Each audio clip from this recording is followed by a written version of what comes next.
नमस्कार सभी। एक बार फिर से स्वागत है आपका। मैं नीरज चौहान आप लोगों के लिए एक और जीकेजीएस का टॉपिक लेकर आई हूँ। टॉपिक का नाम है लेयर ऑफ एटमॉस्फेयर। यह टॉपिक आपके लिए बहुत ही इम्पोर्टेंट है। इस टॉपिक में से हर बार केवीएस में, ईएमआरएस में, सीटेट में, डी ट्रिपल एस बी में हर बार एक क्वेश्चन देखने को मिलता है वायुमंडल से। वायुमंडल की जो लेयर्स हैं उनमें से हर बार एक क्वेश्चन देखने को मिलता है, तो आशा करती हूँ आप इसको ध्यान से करेंगे। तो शुरू करते हैं। सबसे पहले वायुमंडल कहते किसे हैं? पृथ्वी के चारों ओर गैस के जो घेराव है गैसों का, उस आवरण को वायुमंडल कहते हैं। ठीक है।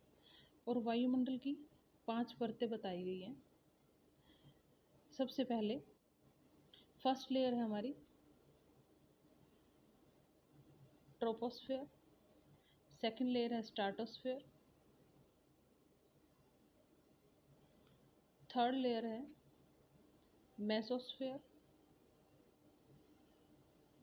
फोर्थ लेयर है हमारी थर्मोस्फेयर और फिफ्थ लेयर है एक्सोस्फेयर। तो आइए पहले फर्स्ट लेयर के बारे में जानकारी लेंगे। तो फर्स्ट लेयर है हमारी ट्रोपोस्फेयर। ट्रोपोस्फेयर की जो क्षेत्रफल इसका माना जाता है, या फिर ऊंचाई या किलोमीटर, कुछ भी बोल सकते हैं आप, किलोमीटर जितने माना है वो 0 से 14 किलोमीटर। ठीक है, 0 से 14 किलोमीटर। और जितनी इसी लेयर पर, जैसे मैं क्लास ले रही हूँ, ठीक है, तो जो मैं ये क्लास ले रही हूँ ना, वायुमंडल की इसी लेयर पर ही ले रही हूँ। इसे वायुमंडल की सबसे निचली परत कहा जाता है। और जितनी भी मौसम की घटनाएं होती हैं, बादल है, बारिश है, आंधी आती है, और सारी घटनाएं इसी लेयर पर होती हैं, इसको जैविक लेयर भी कहा जाता है। एक बार पूछा गया था कि जैविक लेयर कौन सी होती है वायुमंडल की, तो जैविक लेयर भी इसी लेयर को कहा जाता है।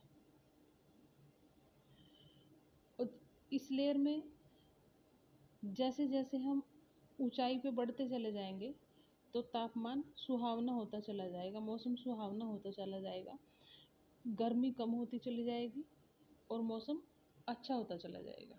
ठीक है, क्लियर आपको? फर्स्ट लेयर हमारी ट्रोपोस्फेयर। ठीक है, अब सेकंड लेयर की तरफ चलते हैं। सेकंड लेयर हमारी स्ट्राटोस्फेयर। स्ट्राटोस्फेयर स्ट्राटोस्फेयर में क्या है? स्ट्राटोस्फेयर में हम शुरू से पढ़ते आ रहे हैं 6th क्लास से, ओजोन लेयर, ओजोन लेयर। तो ओजोन लेयर हमारी इसी परत पे पाई जाती है, और यही लेयर है हमारी जो सूर्य की जो पराबैंगनी किरणें होती हैं उनसे हमारी रक्षा करती है। आया समझ में आपको? और जितने भी, जैसे जहाज चलते हैं, एयरक्राफ्ट की कोई भी एक्टिविटी होती है, सारी इसी लेयर में होती है। और इसमें मुक्ताब मेघ भी पाए जाते हैं। बारिश जो होती है वो फर्स्ट लेयर में होती है, लेकिन इसमें मुक्ताब मेघ पाए जाते हैं। इनको कपासी मेघ भी कहते हैं। ये बारिश वाले बादल नहीं होते, क्या बोलते हैं इनको? मुक्ताब मेघ। मुक्ताब मेघ, ये बारिश वाले बादल नहीं होते। ये बिल्कुल सफ़ेद से होते हैं, जैसे कपास जैसे, बिल्कुल रुई जैसे, बिल्कुल सफ़ेद। इनको कपासी मेघ भी बोलते हैं, वैसे मुक्ताब मेघ भी बोलते हैं। ठीक है, हो गया क्लियर ये आपको? आशा करती हूँ आप साथ साथ समझ रहे होंगे और अपने नोट्स तैयार कर रहे होंगे। थर्ड लेयर है हमारी मेसोस्फेयर। मेसोस्फेयर यह सबसे ठंडी परत है वायुमंडल की, सबसे ठंडी परत इसको माना जाता है। और इसमें जो तापमान है वो 0 से -100 डिग्री तक, सेल्सियस तक चला जाता है इसमें। इसलिए इसको वायुमंडल की सबसे ठंडी परत कहा जाता है। और जितने भी उल्का पिंड होते हैं, जो भी एक्टिविटी, जैसे हम बचपन में सुनते थे कि ये उल्का पिंड गिर गया या फिर टूट गया, जलकर नष्ट हो गया, कुछ भी, जैसे हम बचपन में ये चीज़ें सुनते थे। होती तो ये चीज़ें अब भी है, लेकिन अब थोड़ी हमें समझ आ गई है। तो जितने भी ये उल्का पिंड होते हैं टूट कर इसी लेयर पर नष्ट हो जाते हैं, और इसी लेयर पर इनके छोटे छोटे कण हवा में, इसमें वायुमंडल में घूमते रहते हैं। नेक्स्ट है फोर्थ लेयर हमारी। फोर्थ लेयर हमारी थर्मोस्फेयर। थर्मोस्फेयर में ये सबसे ज़्यादा तापमान इस लेयर में होता है, और जितनी भी रेडियो एक्टिविटी होती हैं, जितनी भी तरंगें होती हैं, वो सारी इसी लेयर में होती हैं। ये सबसे गर्म लेयर भी मानी जाती है, सबसे गर्म लेयर भी इसी लेयर को कहा जाता है।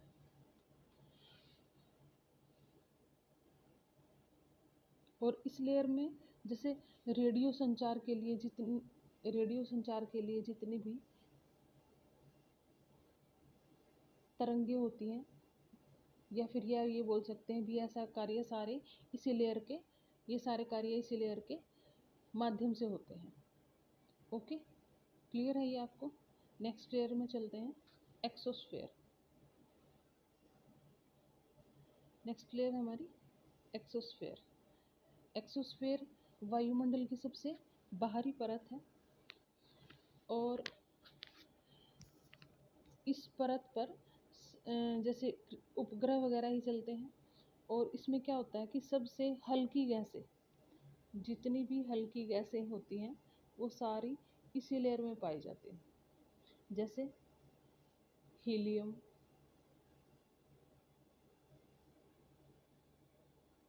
और हाइड्रोजन,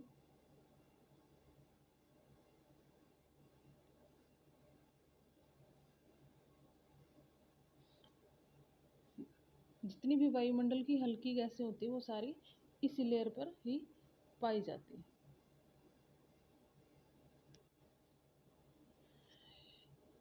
जितने और कृत्रिम उपग्रह, जो सैटेलाइट सिस्टम होते हैं, वो इसी परत में क्या करते हैं, परिक्रमा करते हैं या फिर घूमते हैं। आशा करती हूँ ये टॉपिक आपको समझ आया होगा।